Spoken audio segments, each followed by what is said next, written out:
chapter of class 12th, Bhakti Sufi tradition. So now we are going to do its second part. So we have done these parts, so we will start from this women devotees. अब हम बात कर रहे थे उस time पर कि जो 8th to 18th सेंचुरी जो है वो भक्ति सूफी ट्रेडिशन का माना जाता है, और क्योंकि उससे पहले जो है विमेंस को अलाउ नहीं था कि वो वेदों को पढ़े या फिर अपना जो ज़्यादा है कि वो भक्ति में अपना टाइम डिवोट करें। लेकिन अब क्योंकि 8th to 18th century time change हुआ, बहुत सारे पोएम्स और जो डिवोटीज़ हैं जो वो निकल कर सामने आए, तो उस टाइम पर क्या था कि perhaps one of the most striking feature था ये of this tradition was the presence of women, कि इस टाइम पर प्रेजेंस ऑफ जो विमेन थी यहाँ पर वो भी पार्टिसिपेट कर रही थी विमेंस भी। For instance the composition of Andal, Andal यहाँ पर एक विमेन है जो कि अलवर जाति से बिलोंग करती हैं, वर वाइडली संग, ठीक है, वो गाया करती थी और सॉन्ग्स लिखा करती थी। Andal saw herself as the beloved of Vishnu, वो अपने आप को विष्णु की प्रेयसी मानती थी। And her verses saw herself as the beloved of Vishnu and her verses expresses her love for the deity, और जितने भी वर्सेस यानी कि जितने भी सॉन्ग और पोएम उसने लिखे हैं वो अपने क्या दर्शाते थे कि जो है वो विष्णु को अपना प्रिय मानती है। So another women Karaikal Ammaiyar, Karaikal Ammaiyar a devotee of Shiva, ये जो है ये जो कराकल अमायर है ये शिवा की डिवोटी थी and adopted the path of extreme asceticism in order to attain her goal, and her compositions were preserved within the Nayana tradition। और ये अपने आप को जो है ना आदर्श मानती थी, और जो इन्होंने जो अपना जो जीवन है वो बिल्कुल हवाले कर दिया था गॉड के, ठीक है, ब्रह्मचार्य का पालन करती थी। और जो इनकी कॉम्पोजिशन थी वो प्रिजर्व कहाँ पर, नया ट्रेडिशन का जो भी जो ग्रंथ लिखे उसमें जो है इनकी कॉम्पोजिशन को प्रिजर्व करके रखा गया है, मीन्स वहाँ पर हमें देखने को मिल जाती है। These women renounced their social obligation. अब ये जो विमेन थी ना ये अपने जो सोशल ऑब्लिगेशन थे कि औरतों को शादी करनी चाहिए और घर बसाना चाहिए और इतना ज़्यादा जो है वो सॉन्ग्स मतलब गाना वाना ये सब नहीं होना चाहिए, तो इन्होंने जितने भी ऑब्लिगेशन थी उनको नकार दिया, ये नहीं माने, but did not join an alternative order और बिकम नन। लेकिन इन्होंने कोई भी संघ को अपनाया नहीं, या फिर ये नन जो है ये जो नन आपको पता है कि जो देवदासी होती है उनको कहा जाता है, तो ये नहीं बनी। Their very existence and their compositions pose a challenge on the challenge to particular norms. Okay, so our next point is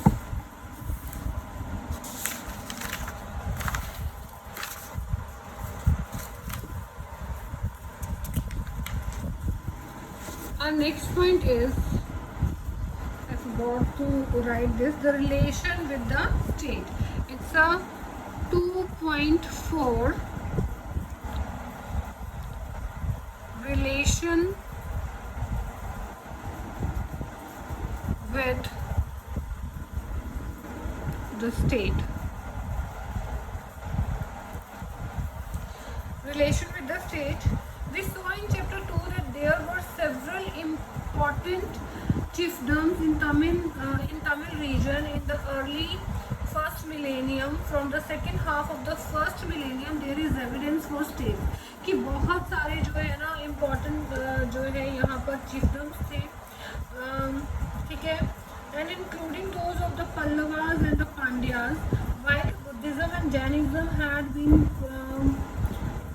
prevalent in this region for several centuries, drawing support from merchant and artisan communities. These religious traditions received occasional royal patronages, ठीक है, इनको जो है state से जो है patronage मिलता था, संरक्षण मिलता था बुद्धिज़्म और जैनिज़्म को, ठीक है। Interestingly one of the major theme in Tamil Nadu bhakti hymns is the poet composition to Buddhism and Jainism.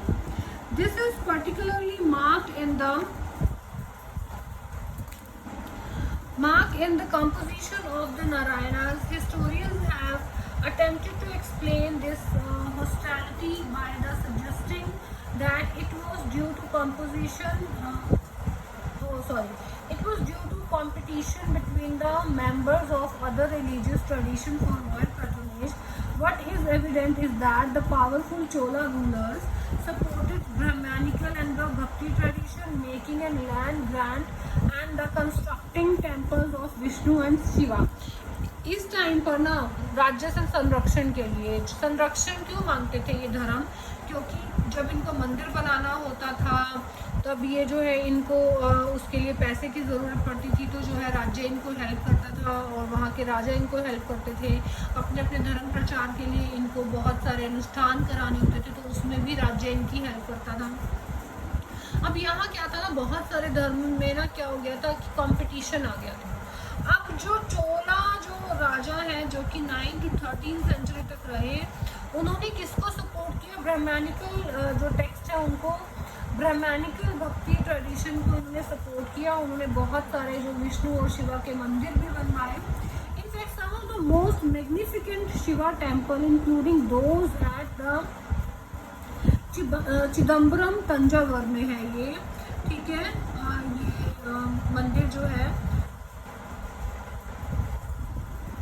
was constructed under the patronage of the Chola rulers, and this was also the period when some of the most spectacular representation of Shiva in bronze sculptures were produced. और इस time पर सबसे जो spectacular bronze जो प्रतिमा है शिवा की उसका निर्माण हुआ, और वो क्या है, नटराज की मूर्ति, ठीक है, उसको बनाया गया और शिवा को इस रूप में दिखाया गया, नटराज के रूप में। So Narayanas inspired artists. Both Narayanas and the Alvars were revered by the Villal's peasant. Not surprisingly, ruler tried to win their support as well. The Chola king, for instance, often attempted to claim divine support and proclaim their own power and status by building splendid temple, and they are adorned with stone and metal structures to recreate the vision of these popular sons who sang in the language of people. अब जो चोला ruler थे ना, वो अपने आप को ये बताते थे कि ये जो है वो शिवा के डिवोटी हैं और शिवा जो है इनको आज्ञा देते हैं मंदिरों का निर्माण करने के लिए और अपनी अथॉरिटी जो है आम जनता में बनाए रखने के लिए ये सब चीज़ें जो है इनको बोली जाती हैं। So these kings also introduced the singing of Tamil Shiva hymns in the temples under royal patronage, taking the initiative to collect and organize them into a text, ठीक है। इन टेक्स्ट को बोला जाता था तेवरम बोला जाता था। Further inscriptional evidence from around 945 suggests that the Chola ruler Tatanka metal images of Upper Sambandar and the Sundarar in a Shiva temple. These were carried the processions during the festive of these sons. So यही हमारा जो second point है और उसके जो सब points हैं वो भी फिनिश होते हैं। Now we will move to our third point.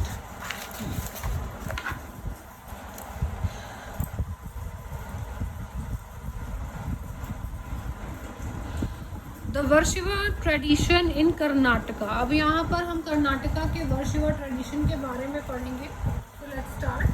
The 12th century witnessed the emergence of the new movement in Karnataka, ठीक है। कर्नाटका में न्यू मूवमेंट जो है वो एमर्ज हुआ था, उभर कर सामने आया था, लेड बाय अ ब्राह्मणा नेम्ड बसावना, ठीक है। ये ब्राह्मण का नाम है जिन्होंने ये मूवमेंट शुरू किया था। Who was a minister in the court of the Kalachari ruler. His gods were known as the Varashivas, heroes of Shiva. इसका मीनिंग है heroes of Shiva और the Lingyats, wearer of the linga. अब ये जो है विष्णु को नहीं sorry Shiva को लिंग रूप में मानते थे. Lingyats continue to be an important community in the region to date. अब यहाँ पर आज तक भी इस रीजन में यानी कि जो कर्नाटका का ये रीजन है यहाँ पर आज भी लिंगेट्स को जो है वो बहुत इम्पॉर्टेंट कम्युनिटी माना जाता है. They worship Shiva in his manifestation as a linga and men usually wear a small linga in a silver case on a loop strung over the left shoulder. अब ये जो कम्युनिटी है ना इसमें जो मेल जो होते हैं वो अपने लेफ्ट शोल्डर पर एक छोटा सा चांदी का लिंग बनवाकर जो है उसको अपने जो शोल्डर पर जो है धारण करते हैं. ठीक है. Who are revered include the Jangamas and और वंडरिंग monks. जंगम यहाँ नॉर्थ इंडिया में भी जो है वो देखे जा सकते हैं. इवन हरियाणा रीजन में भी जंगम होते हैं. आपने देखा होगा कि कुछ जो संत होते हैं वो अपने सिर पर जो है वो बहुत सारे जो बालों को का कुछ एक ऐसा विग लगाकर घूमते हैं और घंटी बजाते हैं और जो शिव की जितनी भी हाइम्स है वो गाते हैं. ठीक है. शिव जैसे शिव विवाह गाते हैं, शिव की और आराधना जो है गाते हैं. तो ये जो है इनको जंगम कहा जाता है. एंड वॉन्डरिंग मॉन्क्स और ये जगह जगह घूमते हैं. Lingyats believe that on death the devotee will be united with Shiva and will not return to this world. Therefore, they do not practice funerary rites such as the cremation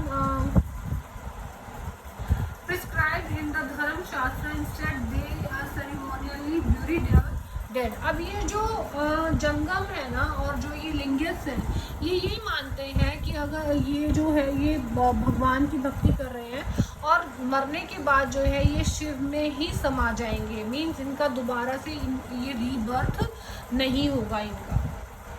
ठीक है. और जैसे कि हमारे हिंदू रीजन में है कि हम जो है डेड बॉडी को जो है जला दिया जाता है, लेकिन ये ऐसा नहीं करते. ये बिल्कुल रिचुअली क्या करते हैं उनको दफना देते हैं कि जो इसकी आत्मा और जो शरीर है वो शिव में मिल जाएंगे. इनकी मान्यता ये है. The Lingyats challenge the idea of caste and the pollution attributed to certain groups by the Brahmanas. They also caution the theory of rebirth. These warn them followers against who were marginalized within the Brahmanical social order. The Lingyats also encourage certain practices disapproved in the Dharam Shastra, such as the past tributary marriage and the remarriage of widows. Our understanding of the Varshiva tradition is derived from the Vachanas, saying composed in the Kannada by the women and the men who joined the movement. अब ये जो है ना लिंगेट्स ये मानते हैं कि जो ब्राह्मणों ने जो ये कास्ट सिस्टम बनाया है उसको नकारते हैं.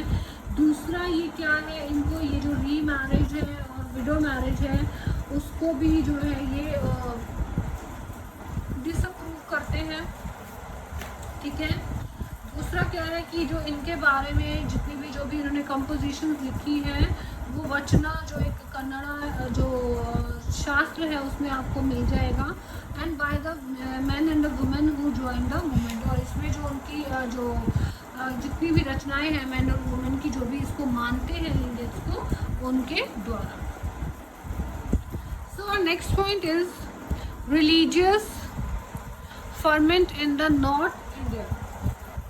So what is this religious ferment in the North India? It is कि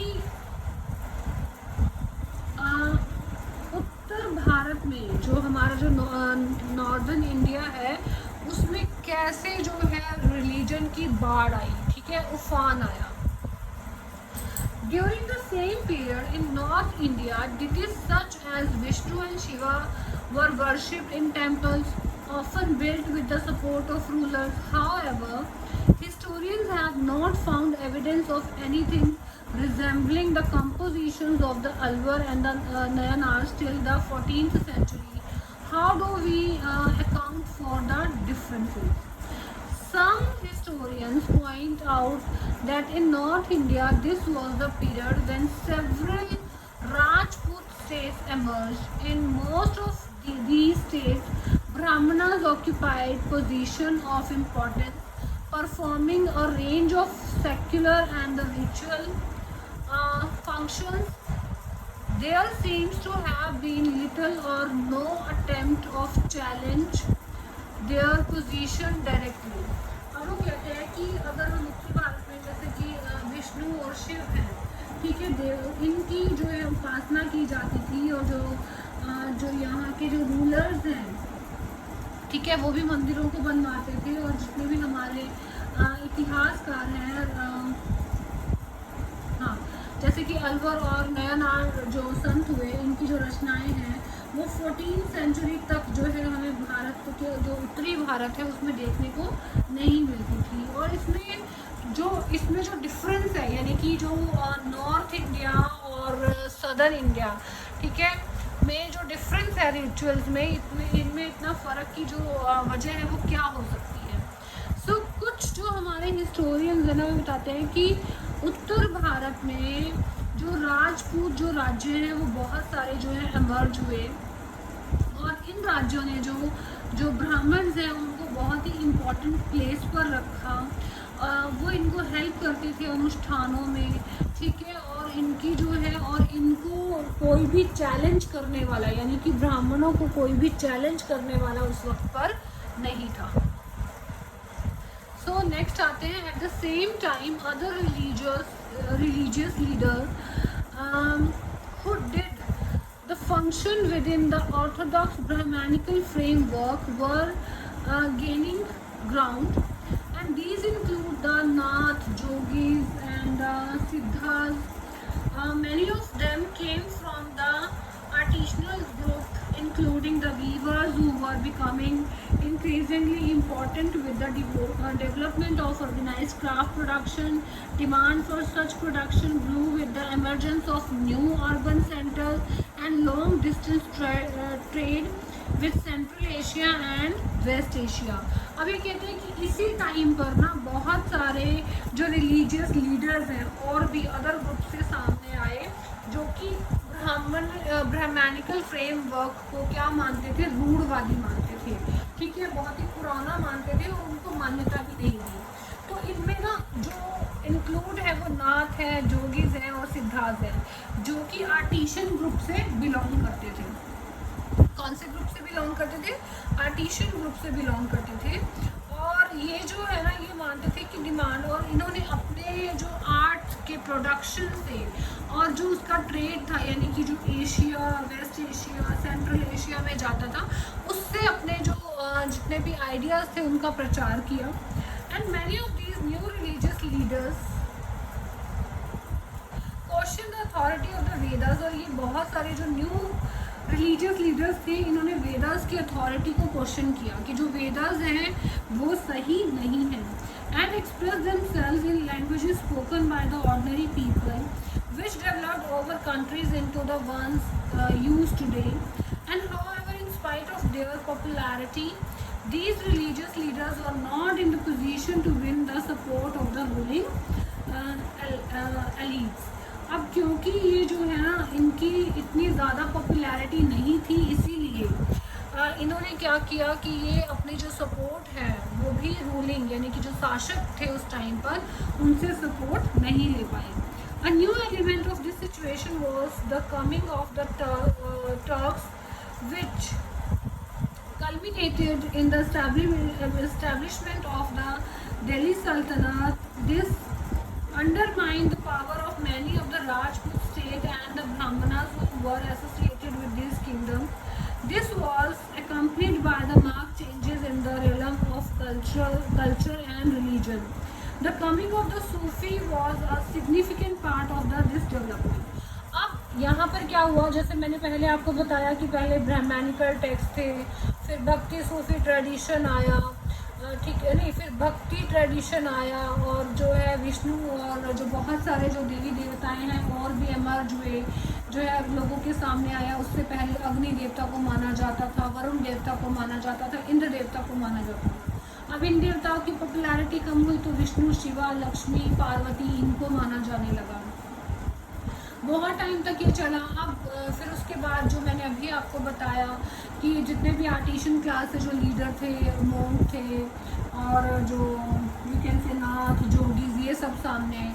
लेकिन अब क्या हुआ कि इस टाइम पीरियड में 13वीं सेंचुरी में जो है यहाँ पर जो मुग़ल हैं ये आए, तो इन्होंने क्या किया, जो नहीं सॉरी तुर्की आए, तुर्क आए, और इन्होंने क्या किया, जितने भी राजपूत, क्योंकि उस वक्त पावर में थे, जो राजपूत राज्य थे उनको ओवर पावर कर लिया, ठीक है, उनको दबा दिया। तो अब यहाँ पर जो ट्रेडिशन आया वो सूफी ट्रेडिशन आया, ठीक है।